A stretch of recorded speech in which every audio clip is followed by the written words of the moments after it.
Le Seigneur soit avec vous et avec votre esprit.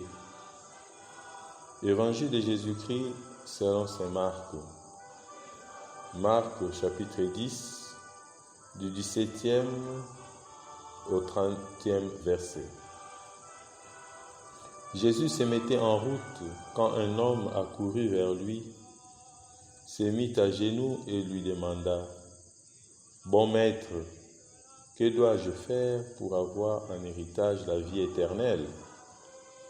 Jésus lui dit : « Pourquoi m'appelles-tu bon ? Personne n'est bon sinon Dieu seul. Tu connais le commandement. Ne commets pas de meurtre, ne commets pas d'adultère, ne commets pas de vol, ne porte pas de faux témoignages, ne fais de tort à personne, honore ton père et ta mère. » L'homme répondit : « Maître, j'ai observé tous ces commandements depuis ma jeunesse. » Posant alors son regard sur lui, Jésus s'est mis à l'aimer. Il lui dit : « Une seule chose te manque. Va, vends tout ce que tu as, donne-le aux pauvres, et tu auras un trésor au ciel. Puis viens et suis-moi. » Mais lui, à ces mots, devint sombre et s'en alla tout triste, car il avait de grands biens.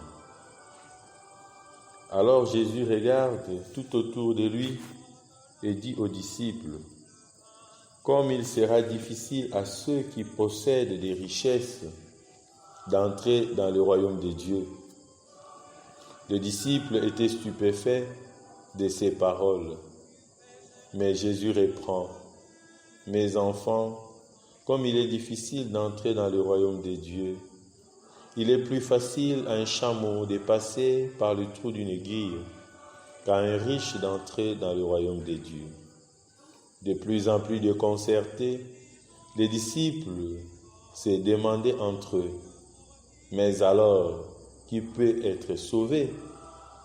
Jésus les regarde et répond : « Pour les hommes, cela est impossible, mais pas pour Dieu, car tout est possible à Dieu. » Pierre s'est mis à dire à Jésus : « Voilà que nous avons tout quitté pour te suivre. » Jésus déclara : « Amen, je vous le dis, personne n'aura quitté à cause de moi et de l'Évangile une maison, des frères, des sœurs, une mère, un père, des enfants ou une terre, sans qu'ils reçoivent en ce temps déjà le centuple.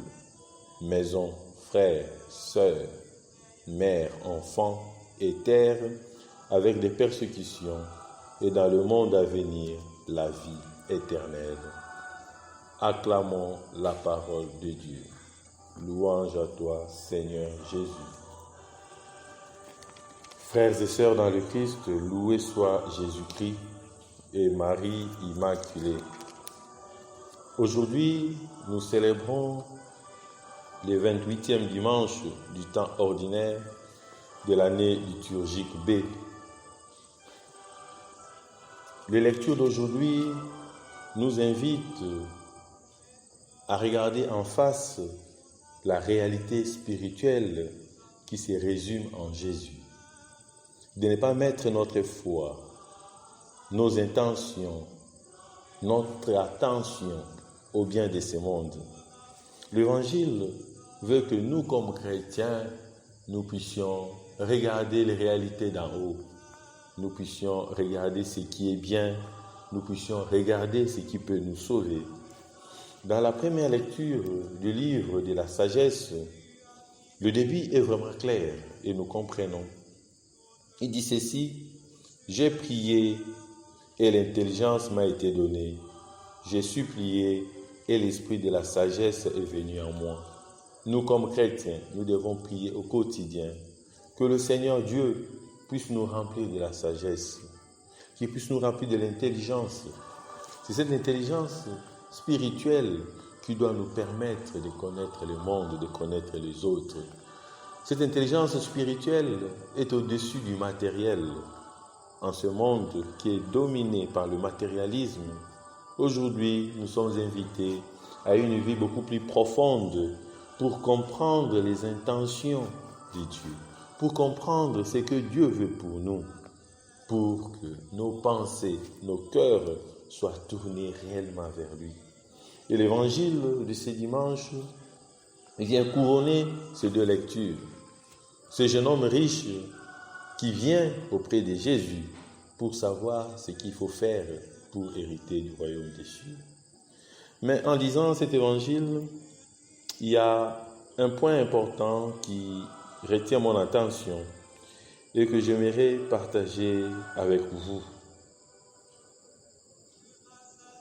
L'homme répondit, « Maître, j'ai observé tous ces commandements depuis ma jeunesse. » Et on dit, posant alors son regard sur lui, Jésus s'est mis à l'aimer. Frères et sœurs dans le Christ, l'amour de l'autre nous fait découvrir ce que l'autre est. L'amour nous fait découvrir l'intérieur de l'être humain. L'amour nous fait comprendre beaucoup de choses. Celui qui aime comprend. Jésus, en posant ce regard d'amour envers ce jeune homme riche, découvre que ce jeune homme avait beaucoup de biens. Il l'invite à tout vendre. Va, vends tout ce que tu as. Donne-le aux pauvres et tu auras un trésor au ciel. Puis viens et suis-moi. Cette parole nous est adressée aujourd'hui. Tous, nous devons aller vendre. Tous, nous devons aller sacrifier. Ce qui nous empêche à être à la rencontre de Dieu. Mais souvent, nous sommes attachés à nos convictions. Nous sommes attachés à nos pensées. Nous sommes attachés à nos idéologies. Et cela ne nous permet pas de découvrir vraiment le visage de Dieu. Nous devons aimer Dieu, aimer les autres pour découvrir ce qu'il veut pour nous. Et à sa parole, nous devons accepter de nous détacher. Nous devons accepter de nous sacrifier. Ce qui met l'homme, l'argent, la gloire, le désir de sécurité. Nous avons tous ces désirs de sécurité. Nous avons toujours le désir de l'argent. Nous voulons tous la gloire. Nous voulons tous être au-dessus de la mêlée. Mais cela fait-il réellement vivre? C'est la question que nous devons nous poser. À moins d'être totalement aveuglés, ce qui reste possible, nous découvrons vite la vanité de ces illusions. Mais elles sont tellement commodes, elles sont tellement quotidiennes. Et nous y tenons. Nous voulons à tout prix garder ces choses-là, qui nous éloignent de Dieu, qui nous éloignent du Christ. Nous nous y accrochons. On ne veut rien libérer, on ne veut rien laisser. Ceux qui sont riches veulent de plus en plus être riches. C'est cela que Jésus met en cause aujourd'hui à travers sa parole.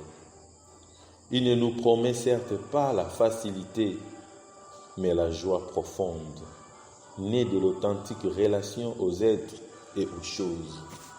En abandonnant l'argent, en abandonnant le matériel, en abandonnant tout ce qui est extérieur, nous allons connaître une vraie relation avec les choses, une vraie relation avec Dieu. Voilà pourquoi, chers frères et sœurs dans le Christ, nous devons parfois regarder cette véritable richesse dans la grâce rayonnante de certaines personnes. Il y a de ces personnes, quand tu les regardes, tu vois comment la grâce de Dieu se manifeste. Prions Dieu de nous imprégner de sa grâce. Nous pourrons alors en rayonner nous-mêmes à travers tous nos actes et nous enrichirons le monde entier. Nous enrichirons notre environnement. C'est vrai, nous pouvons nous poser la question, après avoir tout quitté, qu'est-ce que nous aurons? Et Jésus nous répond aujourd'hui, personne n'aura quitté femme, enfant, terre, frères et sœurs sans en recevoir au centuple des ici-bas. Mettons-nous entre les mains de la providence.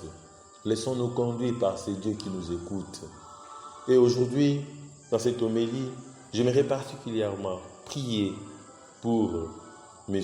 Jean de Dieu qui nous a quittés, afin que son âme repose en paix.